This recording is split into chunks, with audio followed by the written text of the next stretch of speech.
இந்த மாதிரியான ஈவி செக்டாரில் இருக்கிற ஸ்டாக்கு இப்போவே நல்லா வளர்ந்துக்கிட்டு இருக்கும்போதே பார்த்து வச்சுக்கிட்டா ரொம்ப நல்லது அப்படின்னு தோணுச்சு. அப்படி பார்க்கும்போது இந்த டன்வால் என் கண்ணில் பட்டுச்சு. கண்ணில் பட்டோன்னே பரவாயில்லையே நல்லா இருக்கே அப்படின்ற மாதிரி ஃபீல் ஆச்சு. அதனால தான் இப்போ இதை உங்கள்கிட்ட சொல்லலாம்னு ஒரு ஐடியா பண்ணேன். இப்போ இதனுடைய ஷேர் ப்ரைஸ் பார்த்தீங்கன்னா 30 ரூபா ரேஞ்சில் தான் ட்ரேட் ஆகிட்டு இருக்கு. அண்ட் PE ரேஷியோவும் 14 அந்த ரேஞ்சில் இருக்கு. ROE 19க்கு மேலே இருக்கு.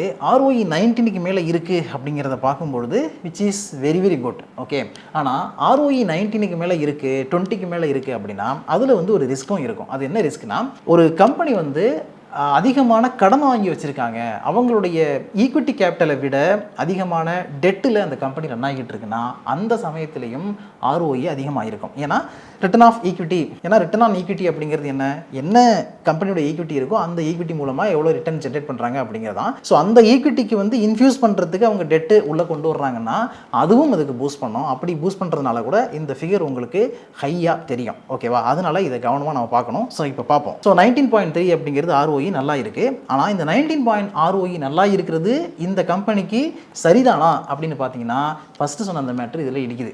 என்ன விஷயம்னா, இந்த கம்பெனியுடைய ஈக்விட்டி கேபிட்டலை விட இதனோட டெட் போர்ஷன் வந்து அதிகமாக இருக்குது.